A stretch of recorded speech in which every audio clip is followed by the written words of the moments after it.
Bonjour, je suis Catel Maître. J'ai commencé une série de vidéos pour expliquer les méthodes d'autorégénération enseignées par Arkady Petrov, par des technologies bioinformationnelles. Et donc aujourd'hui, je voudrais parler de certaines remarques que les personnes qui participent aux ateliers pratiques me font. Et je trouve que c'est important de comprendre que justement ce genre de régénération cellulaire, elle s'adresse évidemment à tout le monde, qu'il n'y a pas besoin d'avoir certains potentiels ou certaines capacités pour pouvoir le faire. Sinon ça serait restrictif et ça serait bien dommage. Alors quel genre de réflexion j'entends? Eh bien par exemple, il faut savoir que dans ces technologies, il y a la visualisation. Et la visualisation, c'est souvent quelque chose qui fait peur. Et j'ai des personnes qui me disent, mais je ne sais pas visualiser. Alors la visualisation, ça passe par l'imagination. Et je suis sûre que tout le monde est capable d'imaginer des choses, puisque de toute façon, quand on veut concrétiser un projet, quand on veut, je sais pas, fabriquer un objet, ou quand on veut peindre, quand on veut écrire un livre, quand on veut parler devant certaines personnes, etc., on imagine d'abord ce qu'on va faire. Et donc, après, on peut l'amener dans le concret, on peut l'amener dans la réalité. Donc, la visualisation, c'est le pouvoir de l'imagination. Donc, à partir du moment où vous pouvez imaginer, parce que vous créez des choses, ne serait-ce que quand vous faites vos courses ou quand vous pensez au repas que vous allez faire, vous imaginez ce que vous allez pouvoir cuisiner. Donc tout le monde peut visualiser et visualiser, c'est pas forcément créer une image précise dans votre tête parce qu'effectivement, il y a certaines personnes qui ont plus de mal à faire ça. Mais visualiser, ça passe par tous les sens. Donc ça peut être sentir par l'odorat, ça peut être comme quand dans la cuisine, on va imaginer un plat en sentant l'odeur ou en ayant le goût sur la langue. Ça, c'est deux possibilités, c'est des sens. Ça peut être aussi par l'utilisation des sons, donc des mots qu'on entend, ou de la musique, par exemple. Ça peut être par des images. Si vous n'arrivez pas à visualiser intérieurement, vous pouvez très bien utiliser des images extérieures. Vous pouvez dessiner, vous pouvez utiliser des images qui sont déjà préparées, des photos, des choses comme ça. Donc, en fait, et bien sûr, il y a le toucher. Vous pouvez utiliser un objet existant et le toucher pour avoir cette sensation.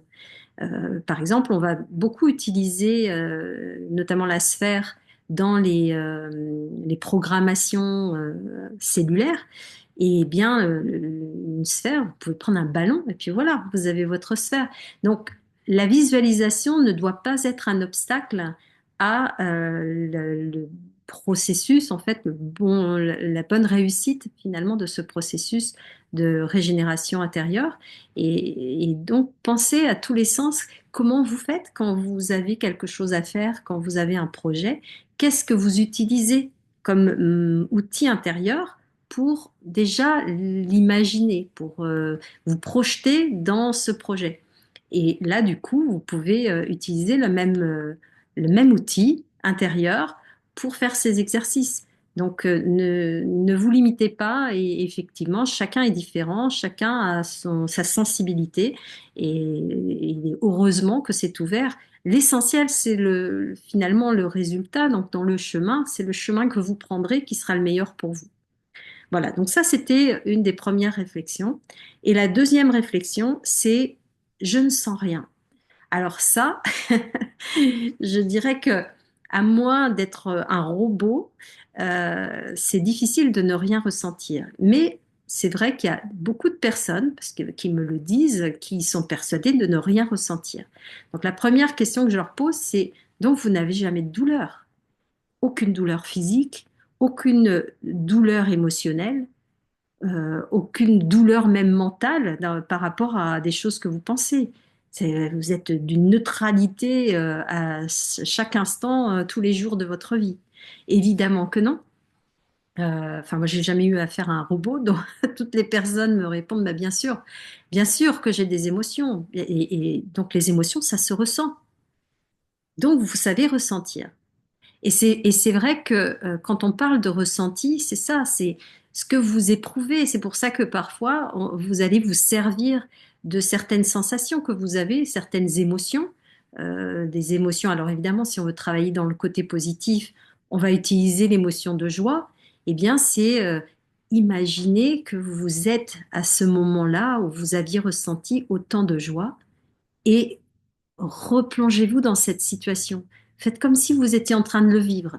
Et du coup, vous allez ramener cette émotion de joie, ce sentiment de joie, même j'allais dire, en vous. Et ça va vous faire vibrer à une certaine fréquence. Et ça permet justement d'aller plus loin dans les pratiques de régénération, puisqu'évidemment, la vibration, c'est l'information. L'information, on la reçoit de tout. On la reçoit de nos pensées, on la reçoit des mots qu'on prononce et que les autres nous, voilà, tout ce que les personnes nous disent, mais on la reçoit aussi à travers le lieu où vous êtes, les objets qui vous entourent, les plantes, la nature, la terre, les animaux, enfin, le son que vous entendez, la musique que vous écoutez, tout est information. Donc, on reçoit des informations en permanence. Et donc, vous êtes dans le ressenti par rapport à ces informations. Il y en a certaines qui vont vous toucher plus que d'autres. Et c'est donc essentiel pour vous d'arrêter, d'enlever cette croyance limitante de dire je ne sais, je ne ressens rien, je ne sais pas ressentir. Parce que, et oui, vous allez avoir des personnes, quand on fait un exercice, par exemple, moi je me souviens dans les séminaires, on faisait des exercices et à la suite des exercices, bah, comment dire, l'enseignante demandait qu'est-ce que vous avez ressenti, qu'est-ce que vous avez vécu. Et il y avait des personnes qui parlaient de choses extraordinaires qu'elles avaient vues, qu'elles avaient ressenties. Et je me souviens d'une de mes voisines qui me disait, ah mais moi, je ressens rien de tout ça, quoi. Et elle dit, je ressens rien. Et en fait, c'est pas qu'elle ressentait pas, mais elle était en train de se comparer à des personnes qui avaient vécu des expériences très très riches, énormément d'informations parce que finalement tout leur sens était ouvert. Mais c'est pas qu'elle ne recevait pas, c'est juste que elle n'a pas porté suffisamment d'attention aux informations qu'elle a reçues intérieurement, parce que dans son mental, justement, comme évidemment, on a fait énormément de pratiques, énormément d'exercices, eh bien, elle avait ça, quoi. Elle se dit, si j'ai pas un vécu extraordinaire, bah, c'est que je ressens rien. Un ressenti, ça peut être juste un tout petit point, une toute petite, je sais pas, comme une petite piqûre, ou un endroit qui se réchauffe, ou quelque chose, des fourmillements par exemple à un autre endroit, une légère douleur, ou ça peut vraiment passer par n'importe quelle sensation. Donc là, je parle du ressenti, mais avec un sens particulier. Mais on peut ressentir en voyant des images. On peut ressentir en écoutant, en entendant un son, en entendant un mot, etc. Donc, vraiment, laissez de côté toutes ces croyances qui vous limitent. Vous êtes capable, n'importe qui est capable d'utiliser ces fameuses, entre guillemets, technologies bioinformationnelles, puisque c'est les outils que tout le monde possède dès le départ mais qu'on n'utilise pas parce que on a tellement, tout est apporté par l'extérieur dans cette société dans laquelle nous vivons. Pourquoi faire un effort pour aller chercher les outils en nous-mêmes? Et là, justement, le but, c'est de se détacher de cette dépendance à l'extérieur pour retrouver votre pouvoir intérieur, pour vous retrouver votre souveraineté intérieure et savoir que vous pouvez faire des choses. Vous êtes ce créateur qui décide de ce que vous allez vivre dans votre corps, dans votre vie. Et toutes ces techniques vous permettent justement de vous réapproprier ce qui est à vous. Voilà, j'espère que cela vous a intéressé et je vous donne rendez-vous dans une prochaine vidéo.